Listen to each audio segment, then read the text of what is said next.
안녕하세요, 헌터입니다. 오늘 분석해볼 기업은 에코프로 BM입니다. 자, 에코프로 BM 차트 보시면요, 올해 들어서 엄청나게 뛰었죠. 단기간에 6배가 올랐던 종목이고 가장 올해 핫했던 종목 중에 하나였습니다. 자, 어쨌든 58만 4천원까지 올랐지만 다시 한번 좀 크게 조정이 나오면서 3분의 1 토막이 났었고요. 자, 20만원에서 반등해주면서 현재 30만원까지 좀 그래도 많이 올라온 상황은 이제 연출이 좀 되고 있습니다. 자, 그래서 반등이 좀 나와주고는 있긴 한데 이게 이제 본격적으로 계속해서 좀 상승하는 흐름 여전히 꾸준하게 좀 이어갈 수 있는 상황이 될지 우리가 분석을 통해서 알아보도록 하겠고요. 자, 단기적으로는 물린 분들이, 그리고 중장기적으로는 수익 구간에 계신 분들이 많을 것으로 판단이 되는 현재 구간입니다.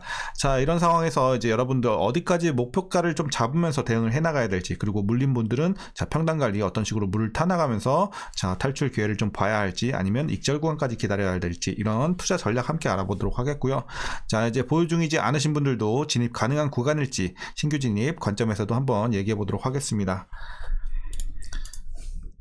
자, 이어서 수급상황입니다. 한 달 기준으로 개인이 샀고요. 외국인과 기관이 팔았습니다. 다만 이제 전체적인 흐름에서 어떤 한쪽에서 계속 매수를 하고 매도를 한다 이런 느낌은 없어요. 자, 계속해서 매수와 매도가 번갈아 가면서 이어지고 있는데, 이 한 달 기준으로의 이 수치는 사실상 이제 엊그저께 이때 거래량이 크게 터지면서 요거에 반영이 좀 되면서 이렇게 좀 매수세와 매도세가 결정이 됐다 보시면 되겠어요. 그래서 이제 이틀 전에 굉장히 좀 크게 개인들이 매수를 했고요. 외국인과 기관의 쌍끌이 매도가 굉장히 좀 크게 나와줬습니다.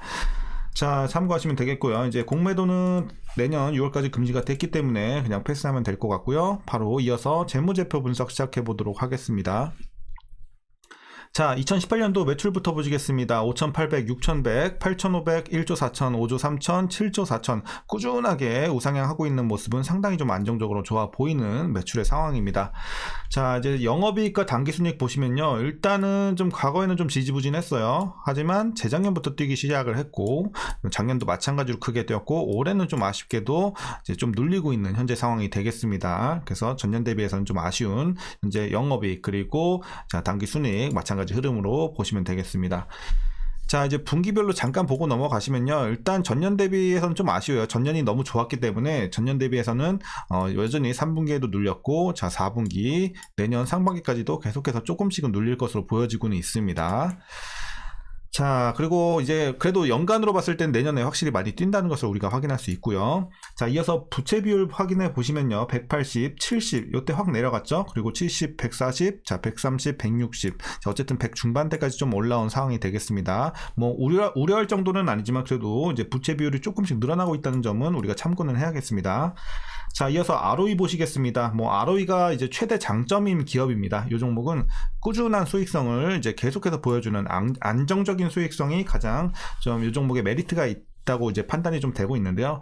자, 꾸준하게 이렇게 두 자릿수 기록을 하는 게 쉽지 않은데, 이 종목은 지금 10에서 20대를 꾸준하게 계속해서 자, 업황이 악화가 돼도 계속해서 좀 잘 유지를 좀 하고 있는 종목이다 보시면 되겠고, 앞으로 다시 한번 좀 올해 저점 잡고, 그러니까 올해가 저점인데도 12예요, 13이에요. 나쁘지 않고 앞으로 또 다시 한번 좀 치고 올라갈 것으로 기대가 되고 있는 수익성 보시면 되겠습니다. 자, EPS 실적과 마찬가지 흐름이죠. 과거 지지부진, 작년에 이제 최고치까지 찍었고 올해 조금 눌리는 모습. 자, 그리고 DPS. 자, 이제 올해 배당금 보시겠습니다. 이제 작년에 450원이었고 올해는 471원, 약간 올라갈 것으로 기대가 되고 있지만 사실 주가랑 우리가 좀 대비를 해봤을 때 이거는 사실 배당이라고 보기도 어려울 정도의 수준이죠. 자, 만일 471원 배당을 하게 된다면 현재 종가 기준으로 계산했을 때 우리 배당 수익률은 연간으로 0.16% 기대할 수 있을 것 같습니다. 그래서 그냥 배당 없다고 생각하시면 좋을 것 같겠고요. 자, 이제 마지막으로 PER은 162배, PBR은 19.8배 나오고 있습니다. 자, 그리고 현재 주가 밸류에이션 상황. 자, 지금 증권사들에서는 지금 상당히 고평가 구간이다, 밸류에이션 부담이 크다라면서 이제 계속해서 매도 의견을 내고 있고, 거의 사실상 이제 증권사에서 중립이면 팔아야 되는 거고 매도면 그냥 무조건 팔아야 된다 이런 입장이에요. 사실 그 정도로 지금 겁을 많이 주고 있는 상황인데, 저는 이제 개인적으로 좀 소신 발언하자면 저는 조금 입장이 다르게 보고 있습니다. 저는 오히려 지금은 약간의 저평가 구간으로 판단을 하고 있습니다. 그래서 누가 맞다는 사실 알 수가 없는 부분이고 주식에는 정답은 없지만 있지만 저는 지금 밸류에이션 부담이 그렇게 큰 상황이라고 보고 있지 않아요. 그래서 지금 물론 재무 상태만 봤을 때는 고평가 구간일 수 있긴 한데 어쨌든 중장기적인 성장성까지 우리가 좀 확인을 해봤을 때는 이제 지금은 좀 이제 내년 상반기까지는 아무래도 좀 재료 자체가 좋지는 못하기 때문에 우리가 조금 버텨나가는 구간이지 어쨌든 중장기로 투자하시는 분들에 있어서는 저는 저평가 구간으로 판단을 하고 있습니다. 그래서 약간 싼 구간으로 보고 있으니까 여러분들 제 개인적인 의견이니까 좀 참고하시면 되겠습니다. 그래서 뭐 제가 증권사 의견을 뭐 따라가야 될 필요는 없는 거잖아요. 제 의견이 따로 있는 거기 때문에 저는 좀 반대 입장으로 보고 있습니다. 여전히 조금은 싼 구간이다. 이렇게 말씀드리겠고요. 자, 이어서 에코프로비엠 관련 이슈 한번 살펴보도록 하겠습니다. 자, 3분기에 이어 4분기에도 저조한 실적이 예상이 되고 있습니다. 이제 리튬 가격 하락으로 이제 평균 판매 가격이 10% 이상 추가 하락할 것으로 예상이 되고 있고요. 고객사 재고 조정 등으로 인한 판매량 감소가 예상되기 때문입니다. 그래서 참고하시면 되겠고요. 자, 뿐만 아니라 고객사 중 SK온은 포드, 폭스바겐 등의 수요가 감소를 하고 삼성 SDI는 전동 공구 수요 감소 및 EV향 일부 재고 조정이 이루어질 것으로 보여지고 있고요. 다만 전방 수요 약세가 내년 상반기까지 지속이 될 것으로 보여지고 있긴 한데 하반기부터는 그래도 금리 인하와 더불어 이 글로벌 경기 회복 그리고 낮은 재고 수준에 따른 실적 반등이 기대가 되니까 우리가 좀 중장기적으로 바라보면 좋을 것 같습니다. 자, 그리고 에코프로비엠은 지난 1일 장 마감 후 이제 공시가 좀 나왔습니다. 삼성 SDI 국내외 공장에 43조 8,700억 원 규모의 양극재 공급 계약을 좀 했다고 공시가 나왔는데요. 계약 기간은 이제 2028년 말까지 총 5년이라고 하니까 참고하시면 되겠습니다. 자, 그래서 이번 장기 공급 계약을 통해서 공급 물량, 기간을 구체화함으로써 향후 원료 확보 가시성은 물론이고 신규 투자 역시 가속화될 것으로 예상이 되고 있는 이제 좋은 상황입니다. 그래서 호재로 좀 작용을 하고 있는 상황이고요. 자, 통상 양극재 중장기 공급 계약에 있어 개런티 비율은 계약 물량의 80에서 120% 수준입니다. 하지만 이번 계약에서 하단 이 개런티 비율은요 90% 이상으로 추정이 되고 있어서요 경쟁사들 대비 이제 중장기적으로 봤을 때 실적 안정성이 높아질 것으로 기대가 되고 있습니다. 자, 다만 뭐 좋은 내용이긴 한데 우리가 이제 5년간 총 계약 금액이 이미 기존에서 발생하고 있는 이 삼성 SDI향 매출에 그대로 플러스가 되는 게 아니라 이를 점진적으로 좀 대체해 나간다는 점은 우리가 좀 고려해야 되는 부분이다. 이렇게 좀 말씀드리겠습니다.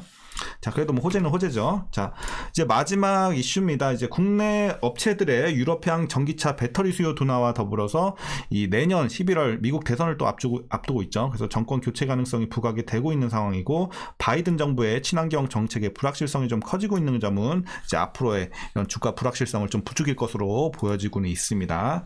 자, 그래서 이제 호재와 악재가 조금 공존하는 이런 현재의 재료 이렇게 좀 보시면 되겠고요. 자, 이제 여러분들 마지막으로 투자 전략 말씀드리면서 영상 마치도록 하겠습니다. 자, 일단 신규 진입에 있어서는 반대 의견 드립니다. 물론 지금 약간의 저평가 구간으로 개인적으로 보고는 있지만 지금 재료 자체가 막 그렇다고 막 굉장히 좋은 상황은 아니잖아요. 그렇기 때문에 지금 신규 진입하는 것은 조금 자제해 주시는 게 좋을 것 같고, 물론 난 중장기적으로 들어가서 이 종목 진짜 뭐 5년 10년 볼 거다 하시는 분들은 물론 초장기로 보실 분들은 지금 들어가는 것도 저는 괜찮다고는 보고 있습니다. 하지만 그냥 일반적인 좀 관점에서는 일단 반대 의견 좀 드리겠고요. 그러니까 메리트가 좀 이른 구간이긴 해요. 자, 그래서 제가 봤을 때 메리트 있는 구간은 자 20만원에서 25만원 여기가 조금 이제 진입 가능성, 그러니까 진입했을 때 이제 좀 이제 수익적으로 우리가 좀 괜찮게 볼 수 있는 메리트 있는 구간이다 이렇게 판단을 하고 있는 이제 상황이고, 자 지금은 이제 조금 올라왔기 때문에 그래도 이제 신규 진입에서 막 아주 좋은 구간은 아니라고 판단을 하고 있습니다. 자, 어쨌든 이렇게 신규 진입 말씀드리겠고, 이제 보유자분들 자 어떻게 대응하시냐면요, 일단 목표가 먼저 드리도록 하겠습니다. 사실 이제 재료가 좋다면 굉장히 많이 볼 수는 있겠지만 지금은 자 재료가 그렇게 막 지금 노출된 게 좋지 않은 상황이기 때문에 자 37만원 저는 보고 있습니다. 자 37만원. 자 그래도 굉장히 많이 드리는 거예요 저는. 자 뭐 지금 증권사들 막 기존에 30만원이었다가 지금 25만원 20만원 막 여기까지 내려갔어요. 목표 주가가 거의 사실상 그냥 무조건 팔라는 소리인데 저는 이제 의견이 좀 다르기 때문에 37만원 좀 드리겠고요. 자, 그래서 보유자분들은 37만원까지 보시는 것을 권장드리겠고, 이제 반면에 물린 분들 있죠? 자, 물린 분들은 이제 반대로 이제 37만원 밑으로 평단을 내려주셔야겠죠. 그래서, 자, 물론 이런 구간에서 물을 대부분 타셔서 37만원 밑까지는 좀 맞춰 놓으셨을 거라고 예상은 좀 하고 있는데, 만일 뭐 아직도 37만원 위에서 좀 들고 계시는 분들 혹시라도 계신다면, 여러분들 꼭 물 타셔서 37만원 밑으로 좀 빼주시면 좋을 것 같아요. 뭐 지금 막 물 타기 굉장히 좋은 구간은 아니지만, 여전히 위에 계신 분들에게는 평단을 낮추기에는 충분한 구간으로 판단을 하고 있기 때문에 37만원 밑에 정도까지만 좀 내려주세요. 그리고 좀 여러분들 홀딩하는 전략. 그리고 지금 재료로 봤을 때는 우리가 최소 반년에서 1년 정도는 이제 최소 보유한다 느낌으로 가셔야 됩니다. 그래서 중장기적으로 좀 보시라는 거 말씀드리면서, 자, 오늘 전략은 이 정도면 좀 충분할 것 같습니다. 그래서 어쨌든 목표 주가를 좀 많이 이제 과거처럼 올려 잡으려면은 어쨌든 재료가 좀 더 필요한 건 사실이에요. 그렇기 때문에 여러분들 지금 제가 드린 목표 주가 참고해 주시고, 저는 좀 증권사 의견이 좀 반대라는 거 여러분들 뭐 제가 틀릴 수도 있어요. 하지만 참고만 좀 해주시면 좋을 것 같습니다. 자, 오늘 영상은 여기까지입니다. 자, 오늘도 유익하셨다면 구독과 좋아요 한 번씩 부탁드리겠고요. 자, 오늘 장도 고생들 하셨고요. 자, 푹 쉬시고, 자, 시청해 주셔서 감사합니다.